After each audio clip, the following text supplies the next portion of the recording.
Hey, and welcome back to the e-learning video series on BASF bio-waste processing. This module in the BASF rearing chapter will focus on the larval growth stage. By the end of this module, you'll be able to describe the process parameters of this stage. You'll be able to formulate the nutritious feed that is required for the larval growth stage. You'll be able to implement the feeding schedule for the nursery larveros. And you'll be able to execute dismantling on nursery larveros and handle the residue. In a normal setting, the 5-day-old larvae would be used for organic waste treatment because at this stage, the growth stage, the larvae are voracious eaters and are ideal to convert biowaste into protein-rich insect biomass. This module will focus on how to facilitate the growth rate of the larvae between the age of 5 days or 5-day-old larvae and the age when they transform into prepupae and crawl out of the nursery larveros. In the nursery, the larveros follow a more strict feeding schedule to ensure the time between the 5-day-old larvae and the time they transform into prepupae is as short as possible. The chapter on BSFL conversion will guide you through managing the larval growth stage in the bio-waste treatment unit. So as mentioned in this stage, we are really managing the feeding schedule to the requirements of the larvae. And because of that, the mortality at this stage in the nursery is very close to 0%. This we notice by knowing the number of larvae that go into the units and comparing that with the number of prepupae that we take out, plus the larvae that remain in the substrate. The stage duration is about 8 to 12 days, depending on the substrate that is being fed at this stage. The focus of this stage is to provide the larvae with an abundance of nutritious material to prepare them for future stage changes.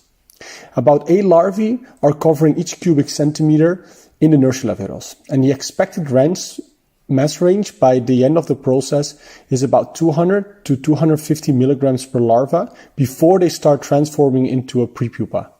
So for the operational steps that we will be going through in the next video, the following materials are required. First of all, we have a nursery larvero rack that will hold the nursery larveros and allow for enough space in between the units for fresh air to flow through. This will prevent the temperature to rise too much or gases to build up over the nursery larveros. The nursery larvero unit that you will be hearing about and that you will see in the video is made out of 2 components. The first is a blue outer box and the second is a gray inner box that will hold the nursery feed. A bulk balance is used to dose the feed before adding it into the nursery larveros, and a spatula together with a feed dosing beaker are used to dose and stir the material. For the preparation of the nursery feed, we use a large storage bin, in our case an 80-liter version, but you can also use a smaller version, and water with chicken feed. Dry cocoa peat is used as an absorbent. First of all, in the outer box to ensure that prepupae cannot crawl out, and secondly, in the larvero units on top of the feed to absorb additional water. The feed is prepared and is weighed on the bulk scale, which has a capacity of 150 kilograms and accuracy of 50 grams. We are now going to show you how to set up, feed, and remove a nursery larvero. First of all, we want to talk a little bit about the feed.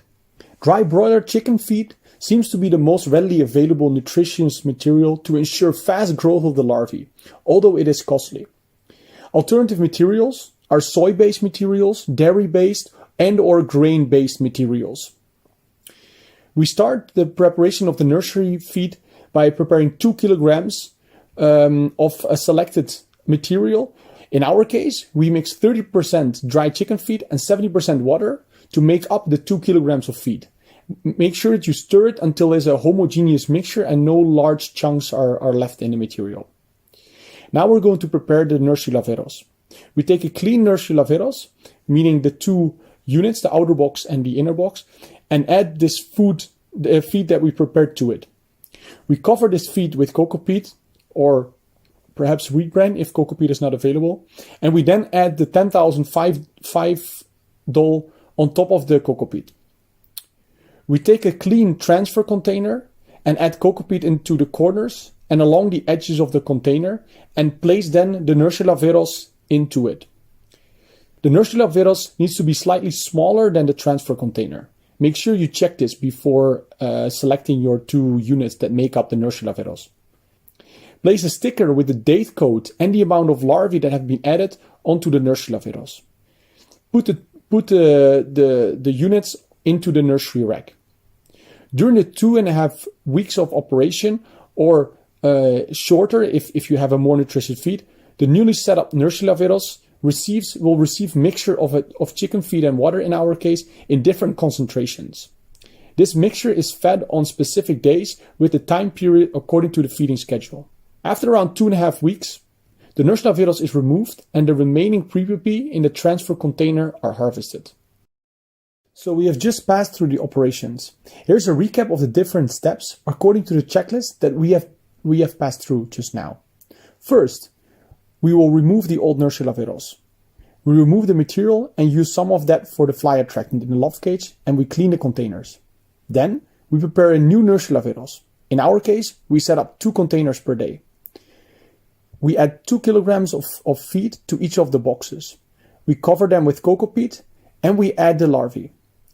In case of the checklist in front of you, we're adding 17-day-old larvae from the waste treatment units. But as you learned from the video, you can start with 5-day-old larvae when having the nursery separated from the bio-waste treatment unit.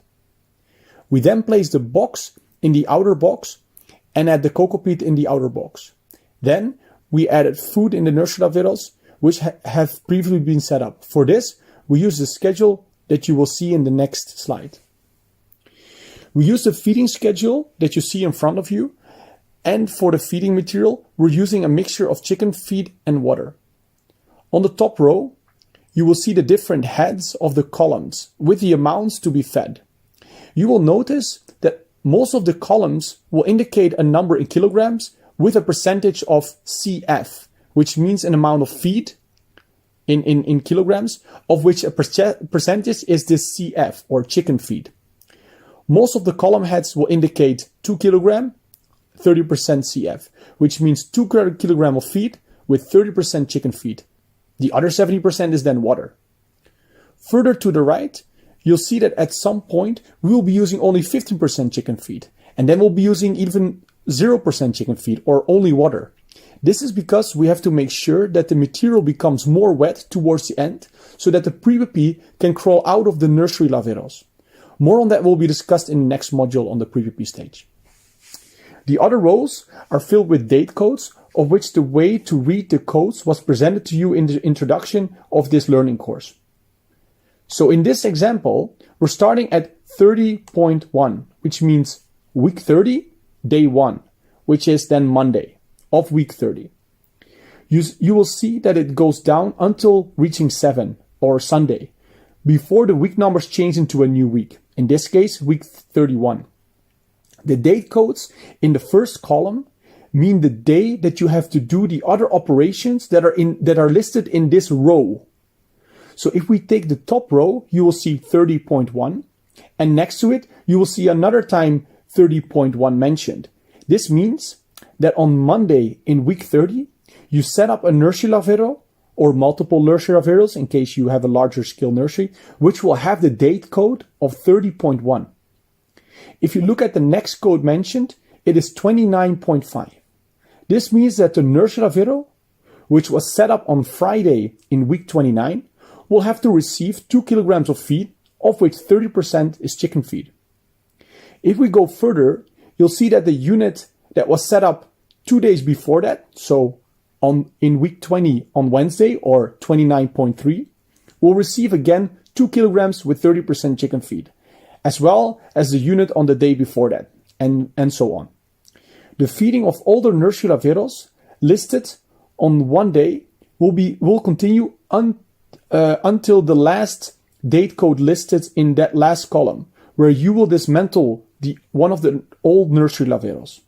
In this case, for the activities on Monday, week 30, or 30.1, the nursery larvae with the date code of 27.5, which was Friday of week 27, is going to be dismantled. To make it easier to pass through each action you need to finish on a day, you can strike through the units that you have completed. For example, if today is 30.1, you will first set up a nursery lavero unit. If you finish this operation in the second column, you can strike it through. Then, if you finish feeding one or more of the nursery laveros that were set up before, you can strike through those date codes as well. You continue like that until you have finished all the operations, and then you can strike through the date of today, of which all the operations have been done, in the very first column, which will then indicate that you have completed all the actions that were supposed to be done on this day. We are nearing the end of this module. Here are some questions for you. What is the main function of the larval growth stage in the BSF life cycle? It is to build up fat reserves for the later transformations and the adult stage. What material do the larvae feed on in this stage? It is a nutritious feed, for example chicken feed, in the nursery or the biowaste in the conversion unit. We've already come to the end of this module on the larval growth stage. We learned in this module that the larval growth stage as part of the BSF life cycle comes before the pre-pupae stage and after the hatchling stage. We learned that the 5-day-old larvae are added into a nursery laveros on top of a nutritious substrate until they've reached the pre-pupae stage where they crawl out. We've also learned that the feeding schedule can be prepared and used to follow which nursery laveros need to be fed on which days and with how much substrate. Thank you for watching this module, part of the e-learning video series on BSF biowaste processing. More information can be found in the BSF step-by-step guide, which you can download through the QR code here.